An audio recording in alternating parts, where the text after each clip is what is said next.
다음번 상승 사이클을 기대하면서 반도체 주식을 사기에 좋은 시기인가요?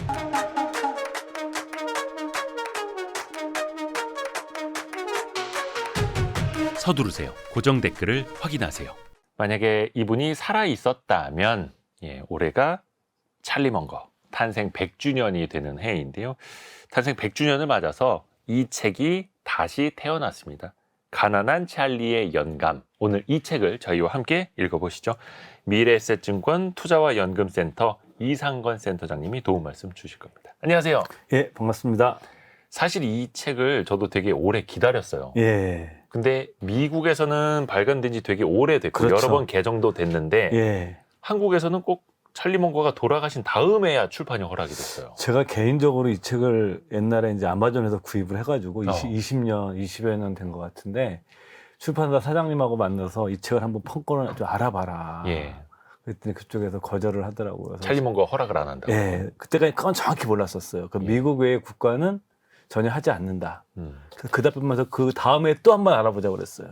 그때 또 거절이 다 그래도 안 된다. 왔는데 나중에 보니까 중국어판이 나왔더라고요. 중국에는 허락을 해줬죠. 예, 일단 리루라고 이 책에도 언급이 가끔 되는. 인용이 되는데 그 히말라야 캐피탈을 운영하는 그 중국의 그 천안문 사태 시위 주동했던 인물인데 미국에 와서 컬럼비아 대학이 가치 투자의 산실이잖아요. 거기서 이제 가치 투자 강의를 듣고 그 가치 투자로 개종을 한 그 미국 그 중국계 미국인 유명한 투자가인데 그 찰리 먼거가 이제 그 리루를 두고 이제 하는 얘기가 그 중국의 워렌 버핏이다. 그리고 리루야말로 정말 천재다. 뭐 한간의 얘기로는 이제 BYD, 네. 중국의 BYD를 찰리 먼거도 개인 그 자기 회사에서 데일리 메일 저널인가 그 투자를 하고 뭐 버크셔도 투자를 많이 했거든요. 근데 그 아이디어를 준 게 리루라는 그쵸. 얘기가 있죠. 그래서 리루 때문에 중국만. 예, 중국만 내준 허락을 거고 하나 안 하다가 이제 요번에 돌아가시고 나서 우리나라에 이제 이 책이 번역이 된 거죠. 이게 사실 그 원서는 네. 굉장히 책이 큽니다. 네, 거의 우리 맞아요. 사진 옛날 앨범, 맞아요. 두꺼운 앨범처럼. 그래서 저도 이거 해외에서 구매를 했었는데 그래도 어휴, 요번에 나온 분량이. 원서를 봤더니 좀 작아졌더라고요. 처음에 나왔을 때 원서가 이만했어요. 전 네. 이만한 거를 가지고 있었거든요. 근데 최근에 뭐 이 책이 나오면서 출판사 관계자분이랑 그 저한테 보여주셨는데 좀 작아져 있더라고요. 압축을 했네요. 옛날 거는 진짜 20몇 년 전 거는 막 해서 하드카버로 진짜 두툼해가지고 종이도 칼라 종이 아주 되게 무거운 책이에요. 거의 옛날 학교 그 졸업 앨범보다 더 맞아. 두꺼운 그런 컨셉의 책입니다. 책이에요. 그런 컨셉의. 예. 근데 사실 워런 버핏을 모르는 사람은 거의 없지만 예. 찰리 먼거는 모르시는 분이 굉장히 많을 것 같아요. 왜 상대적으로 많이 안 알려졌을까요? 그 찰리 먼거란 사람이 스스로 이제 그 버핏의 뒤에 있기를 자처했고 실질적으로 이렇게 많이 나서질 않았던 거죠. 그리고 뭐 성격적으로도 이렇게 세상에 주목받는 걸 그렇게 좋아하는 스타일의 사람도 아니었고 그러다 보니까 그 찰리 먼거가 이제 어찌 보게 되면 투자 사람 역사상 가장 위대한 이인자로 자리매김 될 거예요. 위대한 이인자. 예, 우리가 뭐 정치에는 위대한 이인자로 그 정치적 이념을 떠나서 꼽히는 인물들이 있죠. 뭐 중국의 주울레라든가 존 라이 뭐 이런 사람들은 뭐 굉장히 위대한 이인자라고 얘기를 하고 그 다음에 우리가 뭐 마이크로소프트사의 빌 게이츠 다음에 사장을 했던 스티브 발머도 사실은 그 스티브 잡스가 아니라 그 누구죠? 빌 게이츠가 한 유명한 얘기가 있어요. 나는 딱 한 명의 직원만 뽑았다. 그게 내가 다 한 일이다. 사실은 마이크로소프트사의 모든 직원은 그 이후에 발머가 다 뽑은 거거든요. 관리를 하고. 그래서 이제 발머도 이제 IT 기업에서 가장 위대한 이인자라는 표현을 쓰는데 아마 찰리 먼거가 투자업계에서는 가장 위대한 이인자라고 할 것이고 이 버핏이 이 책에서 이 책 초판에 한 유명한 얘기가 있습니다. 버핏이 항상 하는 얘기인데 네. 그 당신보다 더 똑똑하고 현명한 사람을 찾아라. 그런 사람을 찾은 다음에 그 우월성을 과시하지 말라고 요청하라. 너무 똑똑한데 너무 똑똑한 잘난 척은 척하지 하지 말고. 말라고 요청을 해라. 그래야 그 사람의 생각과 조언에서 나온 수많은 성과에 대한 공을 누릴 수가 있다. 그러니까 바로 이제 자기가 이 찰리 먼거가 자기가 선택했던 사람인 거죠. 그렇죠. 그래서 어떻게 보면 찰리 먼거가 없었으면 지금의 버크셔 해서웨이도 없었을 것이다. 예. 이렇게도 생각을 하는 거죠. 물론 이제 지금의 버핏은 찰리 먼거가 없었어도 지금의 그러면 버핏이 어마어마한 되었을 성공을 것이다 했을 것인데 라고 예, 그 성공의 규모가 조금 줄어들었겠죠. 예. 근데 그건 이제 멍거가 스스로 하는 말이죠, 계속해서. 예. 근데 이제 저 스스로도 찰리 멍거를 굉장히 이제 존경합니다만 멍거가 없었다면 지금의 워런 버핏 스타일도 완성이 안 됐었을 것 같아요. 그러니까 사실 멍거랑 이 버핏의 만남 같은 것도 이렇게 이 책에서 살짝 나오지만 네. 그 뭐 버핏의 자서전 같은데 그런 내용 자세히 나오는데 사실 이제 첫눈에 반한다고 그러잖아요. 그러니까 그런 만남이었던 거예요. 불꽃이 튀는 만남이고. 이게 남녀 간의 관계가 아니라. 그쵸. 딱 알아본 거죠. 선수는 선수끼리 알아본다고. 고수끼리. 그 사이에 의사가 한 명 있습니다. 예. 그 의사가 이제 버핏 파트너십의 고객이 되는 사람인데 이 사람한테 그 의사인데 옛날부터 알던 의사인 거죠. 그 부모님 때부터. 그래서 내가 사모펀드 운용하는데 가입해 달라고 그러니까 의사가 그냥 성큼 가입해 줬거든요. 왜 이렇게 쉽게 결정해 줬냐 그러니까 내가 당신 같은 스타일의 사람을 한 명 안다. 먼 거를 하는 애가 있는데 똑같기 때문에 비슷해서 내가 그냥 당신한테 가입한 거다. 그래서 그 의사가 나중에 먼 거가 왔을 때 소개시켜 주죠. 그렇죠. 그래서 거기서 딱 만나게 되죠, 둘이. 그렇죠. 아주 오랜 인연입니다. 사실 예. 찰리 멍거랑 워런 버핏은. 그쵸. 또 당시는 몰랐다고는 합니다만 워런 버핏의 할아버지가 운영하는 상점에서 예. 찰리 멍거가 유년 시절에 아르바이트를 하기도 알바했었죠. 했었고. 그리고 둘 다 그 자기들이 소매업에 몸으로 하는 일과 소매업에 재능이 없다는 걸 알았다고 얘기를 하죠, 둘 다. 이 책은 사실 찰리 멍거의 소년 시절부터 또 엄청난 예. 성공을 이루기까지 또 그 이룬 이후에도 어찌 보면 99년의 인생을 이제 함축해서 예. 담은 그런 책입니다. 그래서 연감, 전기라는 예. 뜻도 담고 있는 거고요. 키워드로 하나하나 가난한 찰리의 연감을 열어보시죠. 첫 번째는 독학입니다. 독학. 예. 근데 사실 찰리 멍거가 공부를 정말로 열심히 했습니다. 근데 그쵸. 사실 뭐 태어나기에는 금수저 집안이더라고요. 그쵸. 할아버지가 연방 판사였고 예. 아버지는 하버드 법대 로스쿨을 나온 성공한 변호사였고 그 어린 시절에 아마 대공황 되었을 때인데도 전혀 어려움이 없이 성장을 했고 대학도 그 미시간 대학인가 가가지고 수학 공부하고 또 물리학도 좋아했고 이 사람이 나중에 이제 아버지의 뒤를 이어서 하버드 대학교 로스쿨을 이제 졸업해서 변호사가 되는 과정이니까 사실은 공부 잘하는 천재예요, 천재. 약간 엄친아 스타일의 사람이죠. 예, 예. 근데 이분이 가장 존경한 인물이 독학으로 성장한 벤자민 프랭클린입니다. 예, 예, 예. 이 벤자민 프랭클린 자서전도 국내에 나와 있고 많이 지금 나와 있죠. 절판됐던데 그 스티브 잡스랑 일론 머스크 평전 서트 월터 아이작슨이 네. 이 벤자민 프랭클린의 일대기를 또 썼어요. 근데 이게 절판돼서 저 구하려고 그랬더니 뭐 그 10만 원이 넘는 거예요. 그랬더니 다행히 도서관에 있어가지고 저는 본 적이 있는데 도서관에 빌려가지고 이 벤자민 프랭클린이라는 사람이 사실 거의 정규교육을 받지 않았던 사람이에요. 정규교육을 갖지 않았음에도 불구하고 그 이 사람이 뭐 인쇄, 출판, 자선사업, 공직 뭐 그 프랑스 대사도 했었으니까 네. 그다음 과학 이 사람이 이제 피레침을 발명한 사람이잖아요. 그 다음에 소위 말하는 이제 이 공공 도서관에 대출하는 시스템이라든가 그다음 대학교 건립 또 이 사람이 그런 작업을 많이 해서 발명가이기도 했고 그러니까 다양한 분야에서 엄청난 성공을 거뒀던 사람이죠. 여기에 생활 태도는 극히 실용적이고 그다음에 금검 절약 미덕 이런 가치들을 굉장히 중시 여기에는 또 실용주의자였어요. 그러니까 이런 면이 가서 이제 벤자민 프랭클린이라는 사람은 뭐 이 사람의 뭐 자서전이나 벤자민 프랭클린의 글을 읽으신 분들은 아시겠지만 하나로 좀 정의하기 굉장히 어려운 사람이에요. 본인은 이제 뭐냐면 죽을 때까지 명함에다가 인쇄업자라는 명함을 파고 다녔지만 이 사람 자체가 독학으로 이 많은 걸 업적을 이뤄낸 거예요. 근데 보통 그런 사람들이 너무 학문에 깊게 들어가게 되면 좀 대중과 유리가 되거나 이렇게 오타쿠처럼 되면서 이제 이렇게 거리가 생기는데 이 사람은 또 수많은 대중적 활동을 그렇죠. 하는 또 굉장한 실용주의 사고를 가졌던 거죠. 그러다 보니까 벤자민 프랭클린을 찰리 멍거나 워렌 버핏도 엄청나게 자기 인생의 롤 모델 같은 거로 생각하는 인물이죠. 그렇죠. 그래서 찰리 멍거도 어떻게 보면 벤자민 프랭클린처럼 여러 학문을 통섭을 맞습니다. 했던 거고 예. 뭐 수학, 물리학, 심리학, 뭐 경제는 당연하고 금융도 당연하고 그렇게 되면서 본인만의 투자법도 만들었는데 예. 그게 이제 머릿속에서 일종의 격자 틀 모델 예. 이렇게 표현이 되지 않습니까? 사실 이게 어려워요. 저도 이제 먼거 책들을 읽고 뭐 격자무늬 그다음에 이 사람의 복수의 사고 모형 이런 표현도 쓰고 그러는데 뭐 쉽게 생각하면 제가 뭐 이게 좀 틀릴 수도 있어요. 그래서 쉽게 근데 표현을 뭐 그나마 좀 쉽게 한번 얘기해 보게 되면 우리가 여러 학문이 있잖아요. 물리학도 있고 생물학도 생물학의 뭐 유전학이라든가 뭐 진화론 같은 게 있잖아요. 뭐 경제학도 있고 심리학이 있고 이런 수많은 어떤 학문의 주요 핵심 개념들을 이루는 거는 한 학문의 핵심 사상은 많지 않다는 거예요. 그거를 근데 습득을 해서 익히면 그 자체로 하나의 사고 모형을 만들어내고 그런 사고 모형을 자기는 한 100개 정도 가지고 있다는 거예요. 그래서 그거를 이 저장되어 있는 형태로 언제든지 꺼내 쓸 수 있다는 거죠. 어떤 사물을 바라볼 때. 마치 이제 컴퓨터 폴더 안에서 파일 꺼내 쓰듯이. 예.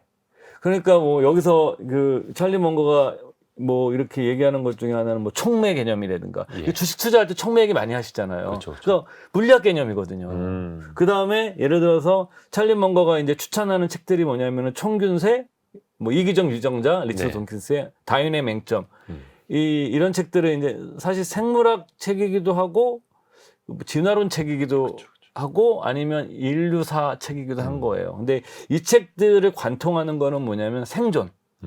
그 다음에 이제 경쟁적 파괴. 그러니까 경쟁이 가고 있는 파괴성. 그러니까 우리 파괴적 혁신이라는 표현을 쓰지 않습니까? 네. 그러니까 그런 개념들을 다룬 책이라는 거예요. 그러니까 이런 걸 가지고 기업에 적용을 하는 거죠. 투자할 때는. 그러니까 어떻게 해야 생존해야 되느냐. 그리고 개인의 삶에도 그런 것들을 적용하는 거죠. 그러니까 이런 식의 모델로 끄집어내서 하는 거고 특히 이제 찰리 먼거가 심리학의 조예가 많이 깊어서 그 아마추어 심리학자라는 별명도 있고 이 책의 맨 마지막에 나오는 게 오판의 심리학인데 사실 저는 이 책 나오기 전에 그 오판의 심리학이 다 번역돼서 있어요. 뭐 어떤 번역가 그래서 따로 나오기도 예, 했죠. 그래서 저도 그때 그거를 읽었었는데 그것도 이제 뭐 그 정통 심리학 책을 보신 분들이라면 좀 이견이 있을 수 있지만 먼거는 그냥 자기가 심리학을 전공한 게 아니라 그 인간을 이해하고 세상을 이해하기 위해서 심리학을 공부를 하면서 자기 스스로 인간이 어떻게 하면 판단을 잘못하느냐. 그러니까 좋은 판단을 연구를 한 게 아니라 먼거는 먼저 나쁜 판단을 연구를 한 거예요. 네. 네, 나쁜 판단을 피하면 당연히 그 결과로서 좋은 판단을 하게 된다. 그렇죠. 주식도 나쁜 지식을 먼저 피하면 아하. 결국 남은 좋은 지식으로 많이 거래하지 않아도 성공할 수 있다고 생각하는 사람이죠. 그렇죠. 사고 방식 자체가. 그러니까 그 여기서 뭐냐면 그 찰리 먼거라는 사람이 이런 다학제적인 접근. 그래서 아마 그 제 생각에는 워렌 버핏이 찰리 먼거 이런 점을 굉장히 좋아하지 않았나. 왜냐하면 자기 스승인 벤자민 그레엄이 그런 사람이었잖아요. 그렇죠. 그레엄이 대학교 졸업할 때 컬럼비아 대학에서 세계과에서 교수 제안을 받았잖아요. 이 양반이 뭐 그리스 라틴어 능통하죠. 그 다음에 스페인어 잘하죠. 그래서 그냥 혼자 독학을 했는데 독어책 번역하죠. 그 다음에 뭐 수학 잘했죠. 영문학 잘했죠. 그리고 대학에서 희곡도 썼죠. 물론 실패했지만 희곡이. 그리고 자기는 돈 벌려고 집안이 어려우니까 틈틈이 한 주식이 잘 된 거죠. 또 세계적인 이런 거가 된 거죠. 본인은 근데 사실은 주식도 좋아했지만 나머지 삶을 더 좋아했던 사람이거든요. 그러니까 찰리 먼거도 버핏은 어찌 보게 되면 책을 읽어보시면 아시겠지만 투자가 인생의 다인 사람이에요. 근데 먼거는 투자가 삶의 일부인 사람이에요. 그래서 제가 오늘 이 키워드 뽑아올 때도 네. 이 방송에서도 투자책은 별로 뺐어요. 왜냐하면 아하. 그건 이미 많이 얘기도 돼 있고 그쵸. 먼거라는 사람 자체는 어떤 삶을 살아가고 삶을 바라보는 이런 프레임이라고 그러나요? 근데 프레임보다는 좀 높은 개념 같아요. 이 사람이 얘기하는 인생 격전 문인 모델 같은 경우는 그렇지만 그런 식으로 제가 쓰는 표현으로는 사물을 찍어서 본다고 그러거든요. 뛰어난 사람들이 인사이트 있는 사람들이 사진으로 딱 찍듯이 한 번에 보는 눈이 있어요. 분석을 하지 않아도 딱 이렇게 하는 직관적으로. 직관과 좀 다른 영역이에요. 그러니까 알고 있는데 굳이 표현되어 있지 않아서 그렇지 그냥 딱 찍어서 사진 찍어서 보듯이 한 방에 보는 게 있거든요. 그런 거를 뭐 그 옛날에 일본에서는 기업 경영에 관해서는 이제 그 노나카 이쿠치로라는 일본의 유명한 경영학자가 썼던 표현이 암묵지라고 표현되진 않았지만 숨겨져 있는 지식인 거죠. 그렇게 해서 이제 통찰력이 나오는 건데 예. 뭐 그거는 하루 이틀 만에 완성이 되는 건 아니고 예. 또 찰리 먼거도 워낙에 그 입체적으로 보면 종합적으로 이제 사고를 하기 때문에 예, 그게 예. 가능했던 건데 그래서 더더욱이 일반 투자자들에게는 찰리 먼거식 사고라든지 찰리 예. 먼거식의 투자가 또 쉽지 않은 거죠. 그대로 따라하기가. 쉽지 않아요. 이거는 예. 사실은 찰리 먼거가 이제 자기가 투자에서 자주 쓰는 표현 자체가 깔고 앉는 투자다. 그러니까 이제 인생에서 종목은 몇 개만 거래하면 되고, 그리고 깔고 앉아서 기다리면 된다라는 건데, 그 몇 개를 찾아내고, 그 깔고 앉는 오래 기다릴 수 있는 힘. 제가 우리 사회자분께 한번 여쭤볼게요. 종목 네. 사가지고 제일 오래 보유한 게 한 몇 년 정도 보셨어요?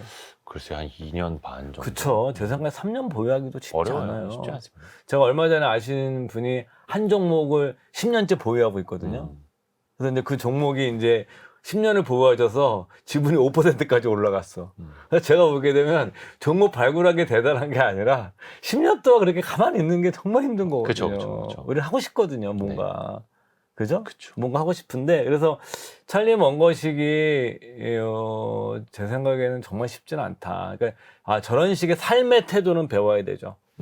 특히 배움, 독학, 학습하는 태도, 그 다음에, 이따 또 설명드리겠지만, 일단은 먼저 나쁜 것을 하지 않는, 먼저 일종의 역에서 거꾸로 생각하는, 이런 것들은 배워야 되겠지만, 먼거처럼 그렇게 투자를 하기는 어렵죠. 그리고 먼거는 평생 술, 담배를 안 했어요. 평생 술을 안 먹었던 사람이, 그러니까 약물을 싫어해요, 기본적으로. 약물에 중독되는 사람들. 이 책에도 나와요. 내 어렸을 때 친구들 중에 술 때문에 이미 두 명인가 세 명이 죽었고, 한 놈이 반병신 돼 있다. 이런 식의 표현이 나와요. 싫어해요, 그런 거를. 이어지는 키워드가 그 비슷한 이야기이기도 합니다. 인생의 원칙이 투자의 원칙이라는 이야기인데, 그 거꾸로 생각하기 기법. 이것도 찰리 먼거가 굉장히 많이 강조를 하죠.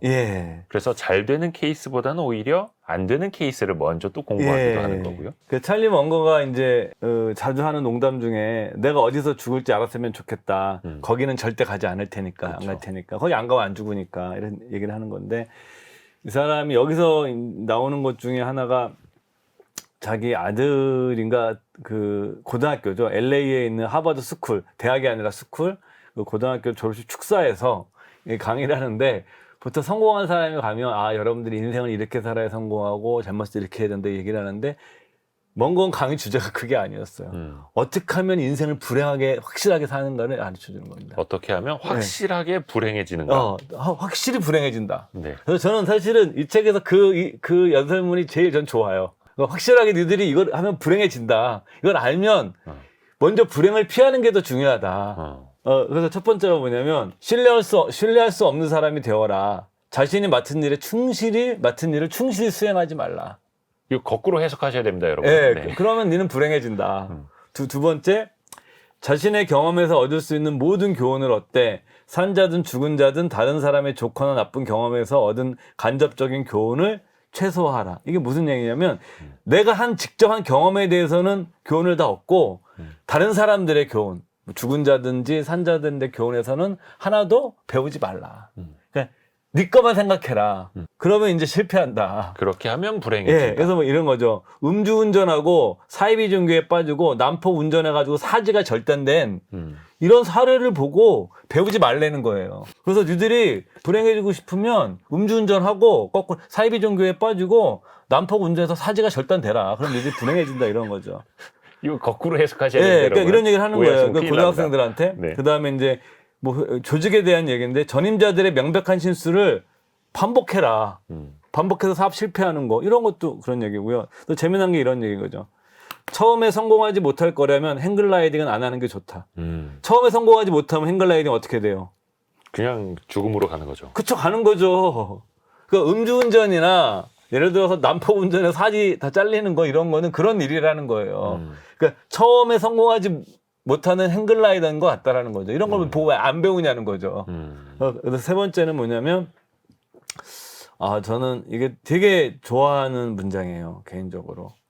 삶의 투쟁에서 첫 번째나 두 번째 또는 세 번째를 밀려났을 때 엎드린 채 그대로 있는다. 그냥 내가 어떤 인생의 역경이나 굴곡이 왔는데 그냥 그 역경에 굴복하고 가만히 있는 거예요. 있다면. 근데 이제 먼거가 이런 얘기를 해요. 삶에는 역경이 있다. 그러니까 뭐냐면, 저는 이 문장 옛날 처음에 읽었을 때 굉장히 울컥했었거든요. 사람은 인생에서 거리를 울면서 가면서 내 이를 악다물고 눈물을 흘려가면서 참아야 할 때가 있다, 인생에서는. 그것만이 오로지 내가 할 수 있는 일이 그것뿐인 순간도 있다.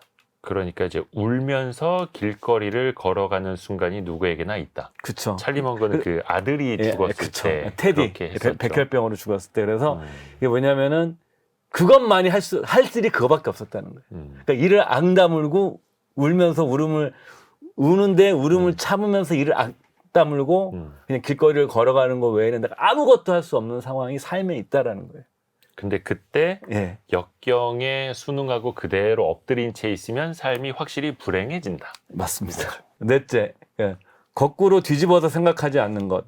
여기서 그 먼거가 또 원래 첫 번째 대학을 갔을 때 미시간 대학인가 갔을 때 수학 전공이었어요. 네. 어려서 또 수학도 잘했고. 그래서 위대한 대수학자 야콥이란 분, 저도 잘 모르는데 이분이 얘기를 해요. 야콥이는 항상 뒤집어라라는 구절을 끊임없이 반복했다. 항상 뒤집어라. 예, 그는 많은 어려운 문제는 거꾸로 푸는 게 가장 좋다고 생각했다. 다윈은 자신의 이론에 반대되는 주장이나 의견을 오랫동안 연구했다. 이것도 굉장히 다윈 얘기도 참 많이 인용을 해요. 이 책에서 보게 되면 사례들을 많이 먼거가 얘기를 하는데 다윈이 이제 종의 기원을 거의 집필을 해놓고 네. 내 주장에 반대되는 거를 수십 년, 10년 이상을 반증이 되는 논리들을 찾아서 자기 이론 계속 해본 거죠. 그러니까 이 뭐냐면 이건 거꾸로 생각하는 거죠. 남의 주장을 통해서 나를 비춰보는 거거든요. 이거는 사실은 학자가 갖기 굉장히 어려운 태도예요. 우리가 이제 위대한 과학 철학자인 칼 포퍼, 뭐 열린 사회와 그 적들을 쓴 인물이죠. 뭐 싫어하시는 분도 있고 저는 굉장히 좋아합니다만 책이 어려워서 그렇지. 칼 포퍼가 한 유명한 얘기 중에 반증 가능성이 없는 것은 과학이 아니다. 그러니까 반증 가능성을 허락하지 않으면 그건 과학이 아닌 거죠. 그건 이데올로기나 종교로 가겠죠. 네. 그러니까 다윈이 이제 그런 인물인 거죠. 그래서 뭐냐면 거꾸로 뒤집는다는 것은 내 사고의 반증 가능성을 열어놓는 거예요. 거꾸로 단순하게 그냥 뒤집어 생각하는 것도 있지만 나의 오류 가능성을 또 인정하는 거예요, 이게. 그래야 내가 반증의 마음을 열 수 있거든요. 왜냐하면 모든 인간은 이 책에도 나오지만 일관성 편향이나 인지 부조가 있기 때문에 내 생각을 유지하려고 그러거나 내 생각과 반대되는 정보가 들어오면 거부하는 게 인간의 본성이거든요. 그렇죠. 근데 그거를 내가 억누른다는 얘기거든요. 근데 그렇게 하지 않고 반증 가능성도 허락하지 않고 제 주변에 찰리 먼거 이 책에서 읽어서 전 너무 좋았던 게 이데올로기의 노예라는 표현을 썼는데 제가 사실 이 책을 읽기 전에 그런 표현을 썼었거든요. 이데올로기나 사이비 종교의 노예가 되면 안 된다, 삶에서. 근데 여기서 뭐냐면 이데올로기의 노예가 된 사람이나 사이비 종교에 빠진 사람들은 반대되는 증거를 무조건 부정합니다. 아하. 그럼 불행해지게 되어 있는 거예요. 그렇죠. 우리 먼거식 논리에 의하면. 그 다음에 마지막으로 객관성을 최소화하라. 자신에게 충실하기 위해 청년 시절의 모든 생각을 유지해야 한다고 생각한다면 무지를 극대화할 뿐만 아니라 사업에서의 불쾌한 경험을 통해 불행을 얻는 길로 안전하게 걸어 들어갈 것이다. 그러니까 뭐냐면 내가 젊은 시절에 내가 충실해 이런 생각 갖고 있었어. 끝까지 고집할 거야. 그렇게 되면 불행을 얻는 길로 안전하게 걸어 들어가시게 된다는 거죠. 그러니까 이거를 알면 이게 이제 우리 책 중에 베스트셀러였던 책 중에 Say No 라는 분도 계시잖아요. 제가 이제 세너 선생님 뵀을 때도 그런 얘기 했었거든요. 이런 약간 비슷한 괴인데 사람들이 부자가 되는 법을 배우려고 그러는데 잘못됐다. 그래서 제가 뭡니까 그랬더니 부자가 되는 법 이전에 가난해지지 않는 법부터 배워야 된다. 찰리 먼거식 사고네요. 그렇죠. 거의 제가 보기엔 대가들은 좀 이런 사고들이 있어요. 그러네요. 예. 그래서 마지막으로는 객관성을 최소화한다면 불행을 얻는 길로 안전하게 걸어가게 될 것이다. 예. 굉장히 이제 역설적으로 설명을 해준 그런 문구였습니다. 또 찰리 먼거가 굉장히 또 경계하는 것들이 많았습니다. 요즘으로 따지자면 특히 이제 투자할 때 남의 말을 믿고 따르거나 결국은 그러다가 이제 뭐 잘 되든 잘 안 되든 또 주변에서는 뭐 주식이나 코인으로 대박을 쳤다라는 사람들의 이야기를 들으면 또 마음이 또 막 흔들리지 않습니까? 누구나. 근데 찰리 먼거는 정확히 이런 것들을 경계하고 또 지적을 했었어요. 그 찰리 먼거가 아마 저희 같은 이 평범한 사람들한테 주는 저는 가장 훌륭한 삶의 조언은 제 생각에 능력 범위라는 개념 같아요. 능력 범위. 예.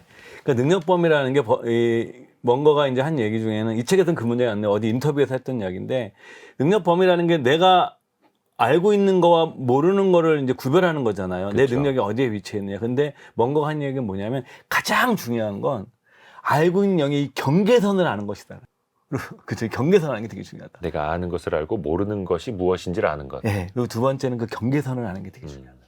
근데 사람들이 잘 몰라요, 이거. 저도 사실은 제 능력 범위가 어디라는 걸 잘 모르거든요. 음. 확실하게.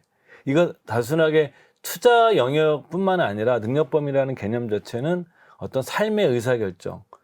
그렇기 때문에 자기가 모르는 것을 흔쾌히 배우려고 그러거든요. 능력 범위를 이해하는 사람들은 태도를 그 평생 배움의 태도, 그 벤자민 플랭클린의 가장 중요한 정신 중에 하나거든요. 그게 평생 배움이라는 개념이. 네. 뭔가가 또 그 개념을 숭배했고. 음. 그러니까 마찬가지 능력 범위를 아는 사람들은 자기 능력 범위를 끊임없이 넓히기 위해서 노력을 하잖아요. 네. 그렇기 때문에 이들은 평생 학습가가 되거든요. 이 개념이 중요한 것 같고, 뭐 이 책에도 이게 나오는데 전문가 말을 너무 많이 맹신하는 거는 굉장히 위험하죠. 우리가 뭐 개별적으로 우리가 투자할 때도 그렇고, 뭐 부동산 전문가 옛날에도 뭐 그런 사람이 뭐 절대 집 사지 마라 뭐 이런 거 썼던 분들 계시잖아요. 대한민국 부동산 대폭락이 온다 이런 책 쓰신 분들은 지금은 그런 분들이 뭐 주식 전문가로 변신하셔가지고 막 계속 이렇게 전문가 행세하는데 사실은 뭐 냉정하게 얘기하면 사이비 전문가들이거든요.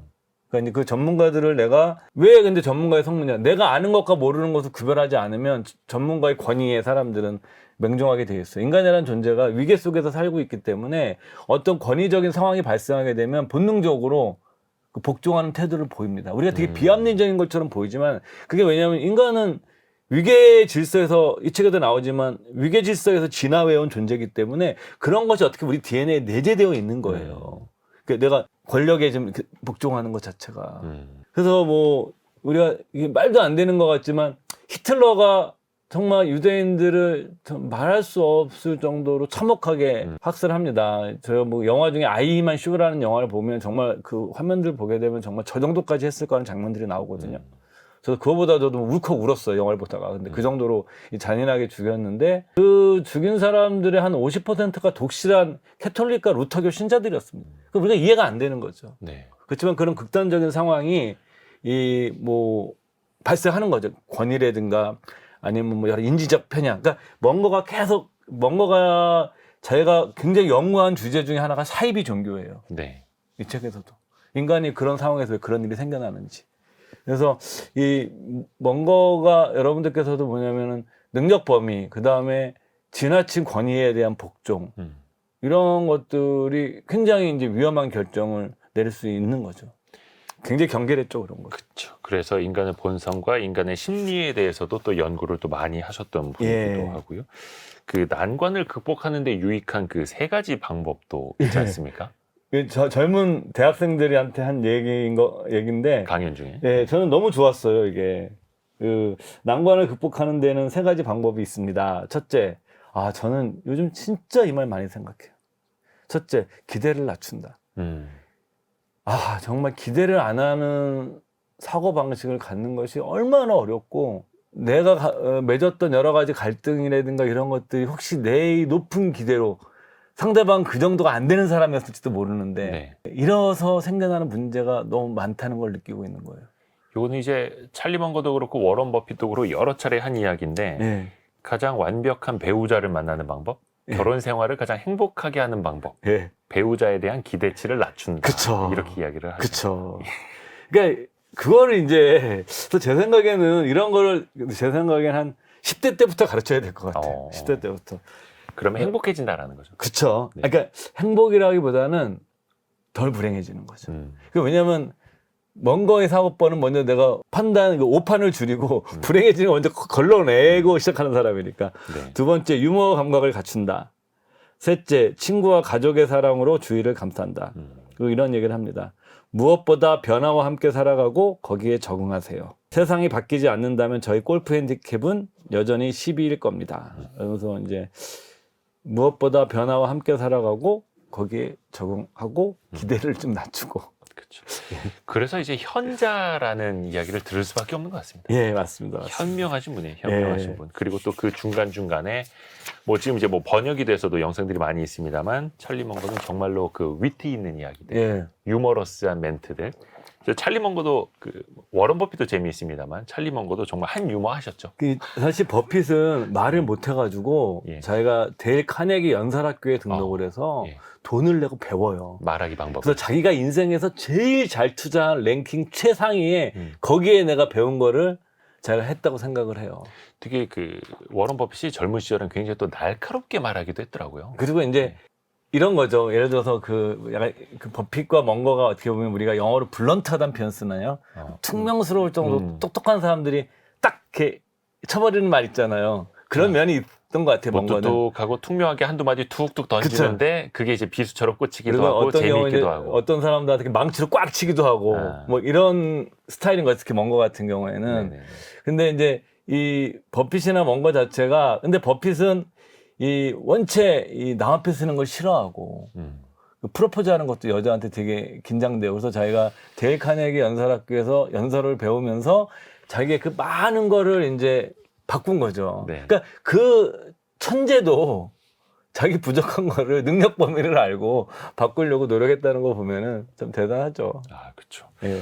또 하나 다음 키워드로는 인간적 오판의 심리학입니다. 예. 이게 사실 찰리 먼거가 여러 심리학을 공부를 하고 여러 차례 특히 어떤 뭐 교수들 앞에서도 심리학에 대해서도 또 본인이 강의를 한 내용인데 가난한 찰리의 영감이 미국에서 여러 차례 이제 개정이 되면서 제가 알기로는 가장 마지막에 추가된 부분이 인간적 오판의 심리학 이 부분으로 알고 있거든요. 그렇죠. 근데 이것도 내용이 굉장히 방대합니다.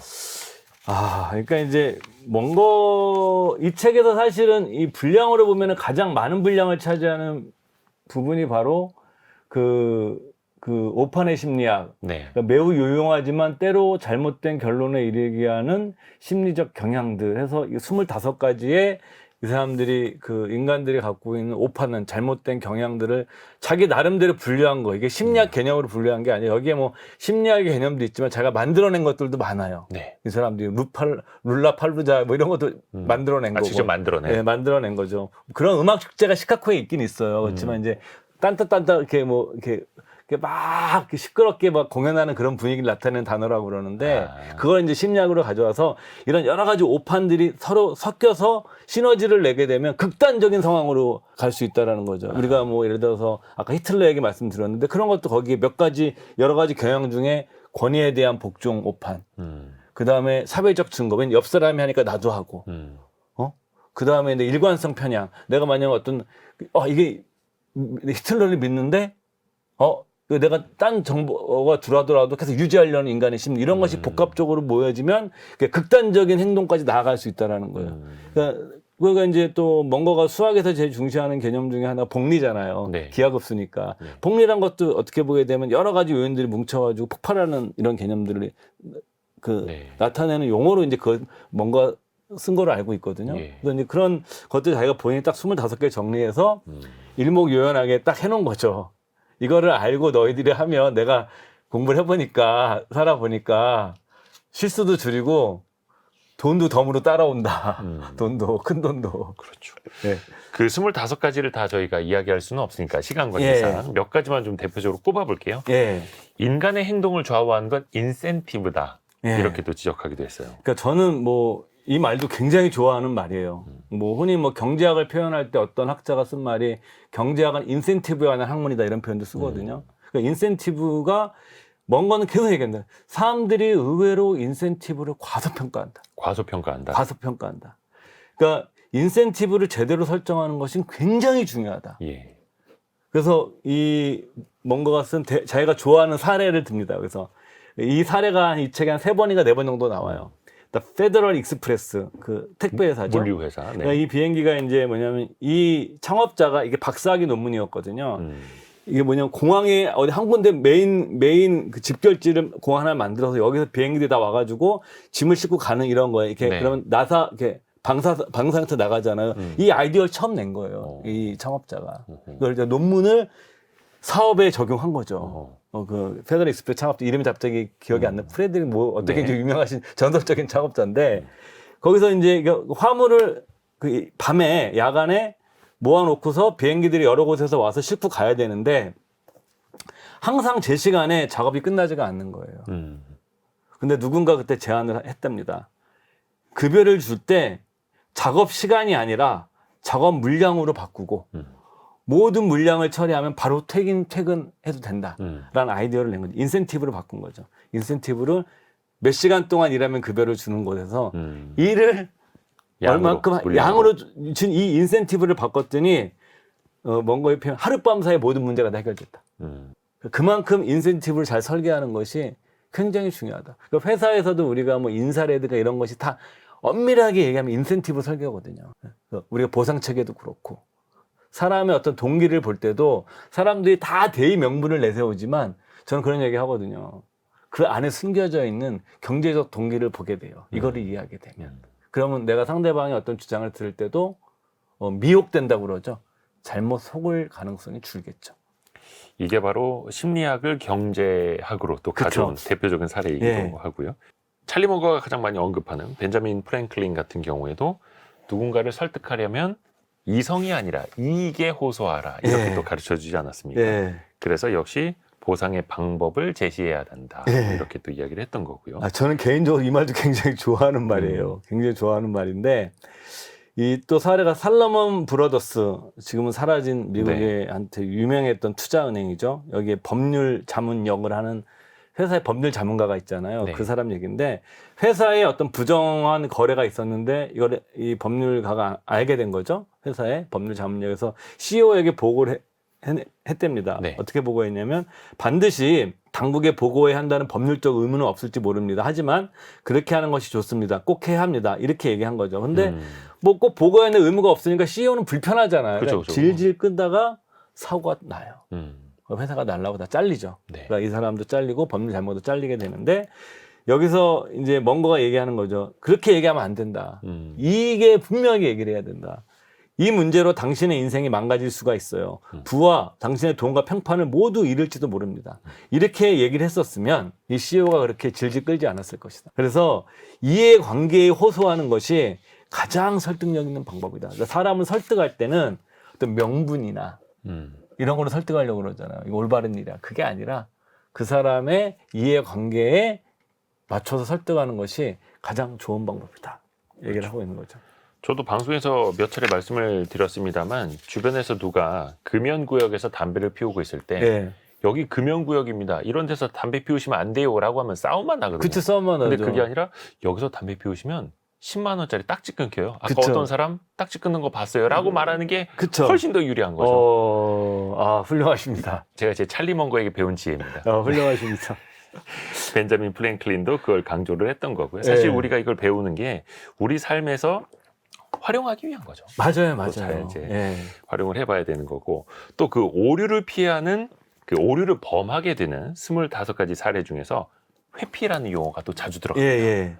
이것도 어떻게 보면 우리 투자 생활과 빗대서 좀 생각해볼 지점들이 되게 많더라고요. 그러니까 이게 이 뭐 의심 회피, 그다음에 비일관성 회피, 단순한 고통 회피 이렇게 회피를 쓰는데 사실 이것은 심리학 정통 용어가 아니에요. 그러니까 멍거가 만들어낸 거예요. 그러니까 심리학에 이런 연구도 있긴 하겠지만 이것은 멍거가 자기가 본 겁니다. 뭐 예를 들어서 이 뭐 단순한 고통 회피 같은 건 자기의 사례를 드는 거죠. 예를 들어서 그 아들이 어디 나가서 죽었는데 안 받아들이는 거죠. 너무나 가까운 사람의 죽음을 믿을 수가 없는. 그런데 비일관성 회피 같은 경우에는 이게 또 심리학에서 인지 부조화 이론하고 좀 비슷한 것 같아요. 예를 들어서 우리가 이제 내가 그냥 하는 습관인 거잖아요. 뭐 아까 담배 얘기하셨지만 이런 것이 계속 내가 한번 바꾸기가 어렵잖아요. 그러니까 뇌는 그렇게 프로그래밍이 돼 있다는 거죠. 프로그램이 이미 되어 있어서. 그래서 뭐 이런 것들은 이제 안 하는 게 좋다라고 얘기를 하는 거죠. 그러니까 여기서 사실은 그 멍거의 25가지 오판의 심리학에서 이것은 여러분들이 뭐냐면 이거 어느 하나하나를 명료하게 하는 것보다는 멍거가 강조하고 싶었던 것은 한 것 중에는 이런 하나하나도 중요한데 심리학자들 하나하나만 얘기하지만 사실은 어떤 사회적 현상이나 인간의 의사결정은 이런 것이 복합적으로 무엇돼서 이루어지는 거고 그게 극대화된 게 룰라팔루자 효과다라고 얘기를 하는 거거든요. 그래서 여러분들께 하나하나 개념들을 보시고 이것이 서로 같이 상호작용하는 것도 생각을 하셔야 돼요. 그러니까 멍거가 아마추어 심리학자인데 독특한 거는 그 면에도 있는 거예요. 심리학자들보다 하나만 연구를 하잖아요. 근데 이거를 종합적으로 예. 또 그게 어떤 일을 불러올지까지도 또 감안을 하면서 예. 입체적으로 계속 생각을 또 해야 하는 거죠. 예. 또 넘치는 건 모자라만 못하다라는 이야기도 있는데 자신을 너무 믿거나 아니면 이 상황을 너무 긍정적으로 해석하는 것에 대해서도 또 경계를 합니다. 그러니까 여기서도 이제 오판이 생길 수 이게 있다는 거죠. 대표적인 게 그런 거잖아요. 복권이 이렇게 있으면 내가 기입하는 복권이 있고 네. 그 다음에 그냥 자동으로 번호 선택되는 복권이 네. 있잖아요. 이 두 사람들한테 비교시킵니다. 당첨 확률 누가 더 높게 보냐. 아. 내가 직접 쓴 사람들은 더 높게 봐요, 자기 자신을. 그렇죠. 예. 이게 뭐냐면 내가 개입되어 있기 때문에 이게 과잉 확신 같은 게 생기는 거예요. 내가 하면 더 잘할 것 같고. 예. 그래서 저 적이 굉장히 궁금했었는데 뭐 이 책엔 나오지는 않지만 그 행동경제학의 창시자가 이제 다니엘 커너만 교수잖아요. 예. 다니엘 커너만 교수가 여러 가지 자기가 찾아낸 그 인지적 편향 중에서 가장 위험하게 본 게 뭐냐라는 거를 딱 저 우연찮게 한번 보고서 저는 읽으면서 그 생각을 했었거든요. 가장 우리 인지적 편향 중에 가장 위험한 게 뭘까? 제 개인적인 생각은 과잉 확신이었거든요. 자기를 너무 높게 평가하는 거. 그래서 뭐냐 자기를 높게 평가하는 건 맞거든요. 네. 그래야 자존감이 생기는데 자기를 너무 높게 평가하면서 자기의 오류 가능성을 별로 인정하지 않는 것이 그렇죠. 엄청 위험하다는 건 저는 살면서 많이 느끼고 그래서 그랬는데 다니엘 커너만도 그 얘기를 딱 해요. 자기가 보기에 다니엘 커너만이 가장 경계했던 인지적 편향이 과잉 확신이었다고. 그러니까 여기서도 이제 이 내용들을 하는 거예요. 사람들이 서로 이제 뭐 이 과잉 확신을 나타내는 또 개념 중에서는 뭐 소유욕구 같은 것도 유명한 거죠. 내가 가지고 있는 물건들을 더 높게 평가하는 거죠. 그게 이제 머그컵 실험. 대학생들한테 머그컵을 딱 뭐 이 컵이 있는데 내가 머그컵을 주기 전에 뭐 한 개 얼마면 사겠니 그랬더니 뭐 1달러요. 근데 머그컵을 다 줘요. 똑같은 머그컵인데 네. 그러면 몇 개 됐잖아요. 네네. 그럼 얼마에 팔겠니? 그때는 2달러 부르는 거예요. 그쵸. 똑같은 건데 이런 식으로 소유화 효과라는 건데 여기서도 이제 그 뭔거든 그거를 이제 과잉 자기 존중에 넣고 있습니다. 근데 심리학에서는 그 소유 효과로 따로 빠져 있거든요. 과잉 확신도 따로 빠져 있고 근데 뭔거는 그런 것을 이제 그 비슷비슷한 것들을 모아서 이제 과잉 존중하는 거고 그다음 뭐 지나친 낙관 뭐 이런 것도 이제 뭐 그런 거죠. 우리가 그런 것들 있잖아요. 뭐 투자할 때 우리 너무 많이 생각하잖아요. 그거 왜 샀어? 그러더니 10배 갈 것 같아서 샀어. 잘 될 것 같아서. 예, 그냥 왜 잘 될 거라고 생각했는데 근데 사실 아시잖아요. 이유 있어요? 그냥 오를 것 같은 산 경우가 되게 많아요. 그렇죠. 딱히 그 이유가 없어요. 그러니까 이런 것들 이제 뭔가가 굉장히 하는 거고 이 박탈 과잉 반응은 이거는 그 행동경제학의 그 전망 이론하고 좀 비슷한 것 같아요. 예를 들어서 사람들이 100만 원을 잃었을 때의 고통이 100만 원을 벌었을 때의 기쁨보다 고통이 그 이익에 대한 기쁨보다 한 2배나 3배 정도의 그걸 느낀다고 그쵸. 얘기하지 않습니까? 그러니까 사실은 뭔가도 이제 그 얘기를 하고 있는 거예요. 이쪽에서요. 그래서 사람들은 똑같은 금액이어도 손실로 인해서 얻는 고통이 이익으로 얻는 기쁨보다 훨씬 더 크기 때문에 예. 손실을 또 회피하려고 하는 그런 것도 이어지기도 하는 거고요. 그래서 뭐 뭔가가 이 책에서는 얘기하지 않는데 이거에 대해서 이제 다니엘 커너만이 한 얘기가 있어요. 예. 우리가 이제 주식 같은 거 이렇게 몇 종목 이렇게 있으면 하나는 플러스 나 있고 하나는 마이너스 나 있고 플러스 나 있고 이러면 사람들 보고 어떤 거 팔래 그러면 사람들은 무조건 플러스 난 것부터 팔거든요. 그렇죠. 심지어. 이익 본 것부터 팔려고 하죠. 이게 싫어서 마이너스 나 이게 숫자 찍는 손실을 확정짓기 싫어서 이게 잘못됐다. 그래서 이제 카니먼이 한 얘기는 이제 첫 번째 글로벌 관점이라는 개념이 있어요. 이게 글로벌의 세계적 관점이 아니라 전체적 관점이죠. 그러니까 포트폴리오 전체로서 봐라. 아하. 예? 그 다음에 두 번째가 이제 뭐냐면 사고법은 뭐냐면 두 번째 제로 베이스. 네가 다시 시작한다면 사겠느냐. 그러니까 이 두 가지를 가지면 그러니까 글로벌 관점을 갖고 제로 베이스에서 다시 이걸 프레임을 다시 바꿔 놓으면은 내가 손실 회피 감정으로 인한 잘못된 의사 결정을 좀 완화할 수 있겠죠. 뭐 이 책에 나온 내용은 아니지만 관계돼서. 그래서 진짜 투자 잘하시는 분들은 수익률이 100% 넘었는데 예. 그러니까 원금의 2배가 된 상황에서도 이 주식을 더 사기도 하죠. 아, 속된 저는 말로 정말 대단하다고 생각해요, 저는. 불타기라고도 하는데 예. 제로 베이스에서 보는 거죠. 지금 그 가격에서 더 높아진 실적과 비교했을 때 이 주가가 싸냐 비싸냐 딱 그것만 본다. 이렇게 말씀하시는 제 분들 아시는 보면 형님이 그러시거든요. 대단하죠. 한 종목을 계속 10년간 계속 샀어요. 가격 불문하고. 예, 예. 싸다고 판단되는 구간에서. 근데 저는 리스펙합니다. 정말 존경합니다. 저는 절대 못합니다. 그러니까 인간의 심리가 그게 되게 예. 어려운 거죠. 아, 어마어마하게 어려운 거예요. 그럼요. 어마어마하게 어려운 거기 때문에 사실은 이렇게 망 것처럼 하나 사가지고 막 깔고 앉아서 막 30년, 40년씩 한다는 것 자체가 우리가 책에서 읽는 거지만 실제로 내가 실천한다는 것은 엄청나게 어려운 일입니다. 그렇죠. 예. 근데 이게 또 우리가 투자랑 빗대서 계속 이야기를 하는 게 인간의 본능적인 면을 알아야 그것도 그쵸. 거스를 수 있다라는 건데 예. 그걸 거스르면서 해야 하는 게 또 투자이기도 합니다. 그쵸. 그래서 더 어려운 거고요. 예, 투자라는 게 어떻게 보게 되면 역발상적인 요소가 있는 거거든요. 그렇죠. 왜냐하면 역발상적 요소가 있어요. 소수에 쓰잖아요. 음, 그러면 다수의, 그 소수에서야 남들보다 부자가 될 수 있거든요. 그렇죠. 근데 그 소수인 상황에 놓여내는 있을 때 그걸 견뎌내는 힘 자체가 사실은 그게 내공이죠. 그게 내공이죠. 그렇게 극소수의 인간인 분들이 이제 뭐 찰리 먼거, 워런 버핏 네. 이런 거고요. 그거 안 되시는 분들은 인덱스 하셔야죠. 그렇죠, 그렇죠. 예. 그래서 이제 심리적으로 또 아예 그냥 뭐 DNA가 다를 수도 있으니까요. 예. 다만 그것도 어느 정도 공부를 하면 알게 된다. 그쵸. 체득할 수 예. 있다라는 거. 그 기업의 사회이사들도 어떻게 보면 이제 이사회에 들어가서 항상 찬성표만 던진다. 누구 눈치만 본다. 이런 예. 지역들 많지 않습니까? 예. 언론을 보면. 예. 근데 그것도 찰리 먼거는 그럴 수밖에 없는 이유도 찾아서 설명을 해줍니다. 예, 미국이 이러는데 한국은 얼마나 더 하겠습니까? 사실 예. 미국에서도 이렇게 우리가 미국 때 배워야 된다고 그러는데도 거기서도 이제 이런 문제가 있는데 한국은 정말 오죽하겠습니까, 진짜. 이 사회가. 그래서 여기서 얘기하는 것 중에 사회적 증거의 영향이에요. 예를 들어서 뭐냐면은 쉽게 생각하잖아요. 이 사람이 다 이 의견을 냈는데 거기서 내가 남들도 다 하는데 나만 안 하기가 쉽지 않아요. 네. 그래서 여러분들 우리가 이것도 홈쇼핑과 비슷한 거예요. 홈쇼핑 쇼호스트 분들이 그러잖아요. 이 물건 여러분들 지금 100만 개가 팔렸습니다. 그게 사회적 증거라는 그 기법의 심리학에 많은 분들이 선택하고 이런 거죠. 계십니다. 물건 팔 때 이거 누가 한 거예요. 그리고 또 이런 거잖아요. 누구도 쓰고 있다. 그리고 연예인 이거 누가 바른 화장품 모르세요?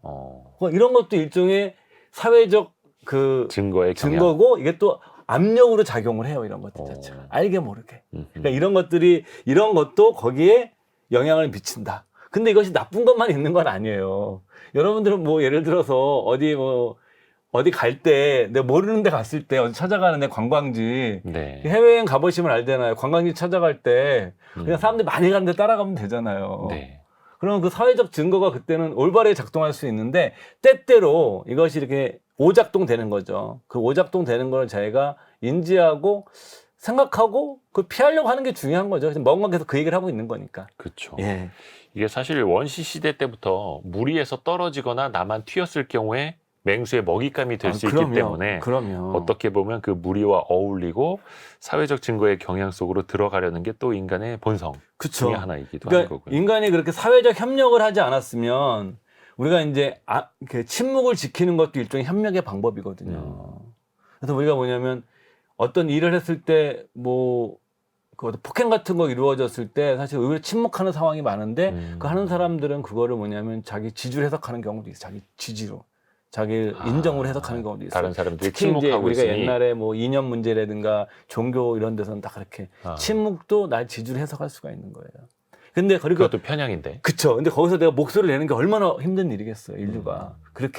그렇지만 또 인류가 먹고 살기 위해서 협력을 했을 때 생존에 더 유리했던 거죠. 그렇죠, 그렇죠. 근데 이것이 어떤 상황에서는 이런 협력이 지나치게 압력으로 작용해서 부당한 일도 하게 되는 거죠. 그리고 주식 같은 것도 그런 압력에 못 이겨서 사게 되고. 사게 되는 거죠. 뉴스에서 계속 이제 비트코인 가격이 어떤 데만 나오면 나만 안 사면 큰일 날 것 같고. 예, 저도 지금 매일 한 소리 듣고 있습니다. 집에 같이 사는 사람이 비트코인 사자고 그랬는데 저는 그런 거 왜 사냐고. 매일 듣습니다, 지금 매일. 지청구를. 근데 그렇게 듣는 소리에 마지못해 선택을 했는데 이제 꼭지를 잡게 되고. 근데 저희 같은 사람 못 되고. 사죠. 저희 같은 사람 못 삽니다. 근데 이제 그것도 사회적 증거의 경향이라는 그쵸, 것도 예. 찰리 먼거가 또 이제 쓴소리와 함께 이 책에 섞어놓은 이야기이기도 합니다. 혹시 센터장님께서 첨언하고 싶은 오판의 예가 있다면 또 어떤 게 있을까요? 오판도 오판인데 이 책에는 언급이 안 돼 있는데 얼핏 언급은 되어 있는데 찰리 먼거가 스토아 철학에 굉장히 조예가 깊었고 요즘 실리콘밸리에서 핫하게 뜨고 있는 게 그 철학 분야에서 스토아 철학이고 스토아 철학이거든요. 스토아 철학에 이제 얘기하는 행복의 본질을 우리처럼 얘기하는 즐거움 이런 행복감 이런 게 아니거든요. 네. 스토아 철학에서 얘기하는 행복감은 제가 잘은 모르지만 이게 평정심이에요. 어떤 상황이 오든 간에 평온함을 유지할 수 있는 자기 마음의 상태를 그리고 흔들리지 않는 마음의 상태를 행복으로 간주했고 사실은 찰리 먼거가 그런 평정심 이런 거에 대해서 굉장히 스토아 철학의 아이디어들을 그 좋아했고 실천하려고 그랬던 거라고 알고 있어요. 그래서 여러분들이 뭐냐면은 요즘같이 막 시장이 너무 어렵고 이럴 때 막 정말 너무 막 미장은 막 오르고 비트코인 날라가고 국장은 너무 힘들고 막 너무 이게 복잡하잖아요. 그렇죠. 이럴 때 우리가 이제 생각해 볼 수 있는 게 뭐냐면 왜 먼거와 같은 인류 투자가가 평정심을 인생의 중요한 뭐 과제나 목표로 생각을 했을까 그런 생각 들고 싶고 두 번째 제가 이제 아까 말씀드렸던 건데 제가 제일 싫어하는 편향은 과잉 확신이에요. 자기를 지나치게 높게 평가하는 것. 그러니까 자기를 존중하되 그러니까 건전한 회의론의 입장에서 자기의 오류 가능성을 인정하는 삶의 태도. 저는 잘 못하고 있습니다. 못하고 있는데 이게 우리가 먼거가 우리한테 주는 뭐 아니면 저한테 주는 거죠. 저한테 주는 그 삶의 교훈 같아요. 가난한 찰리의 연감. 드디어 우리나라에 출간된 책. 함께 읽고 계시는데요. 이 책을 관통하는 핵심 구절도 한번 읽어보겠습니다. 이 부분은 센터장님께 직접 한번 부탁을 드려볼게요. 예, 무엇보다 절대 자신을 속이지 말고 자신이 속이기 가장 쉬운 사람임을 명심하라. 이건 어떤 의미인지 또 어떤 의미로 이 구절을 선택하셨는지요? 그러니까 사람들이 네. 저를 포함해서 자기 자신을 안다고 생각하지만 의외로 자기 자신을 잘 몰라요. 그러니까 그래서 우리 스스로 어떤 의사결정을 할 때 그러니까 나조차도 속이고 있다는 것 자체를 모를 때가 있어요. 근데 그런 경우들은 거의 다 안 좋은 결과를 낳는 것 같아요. 그래서 뭐냐면 나를 보다 더 잘 알려고 노력해야 되는 거. 그런 차원에서 뭐 그 어찌 뭐 능력 범위하고도 관통되는 맥락이 관통되는 그런 맥락이 있는 것 같은데 그래서 보다 좀 자기 자신을 더 많이 들여다 보았으면 좋겠다는 취지에서 이 문장을 골라봤습니다. 자기 자신을 조금 더 들여다봤으면 좋겠다. 예. 사실 찰리 먼거 책은 그 어떤 투자 방법을 엿보려고 이렇게 펼쳤다가 결국 인생을 배우게 되죠. 네, 맞습니다. 찰리 먼거 관련해서 국내에도 책이 여러 가지가 나와 있습니다만 찰리 먼거가 직접 뭐 연설을 했건 썼던 그 예. 글들을 모아서 피터 코프먼이라고 하는 찰리 먼거의 이제 친구가 예. 엮었고 찰리 먼거가 인정한 어떻게 보면 단 하나의 단 하나의 책이죠. 책이기도 하고 그게 미국과 중국에서만 허락이 되다가 드디어 이제 사후에 우리나라에도 예. 나오게 됐다라는 책 가난한 찰리의 연감 함께 읽어봤습니다. 미래셋 증권 투자와 연금센터 이상관 센터장과 함께했습니다. 말씀 고맙습니다. 예, 고맙습니다. 감사합니다. 다음번 상승 사이클을 기대하면서 반도체 주식을 사기에 좋은 시기인가요?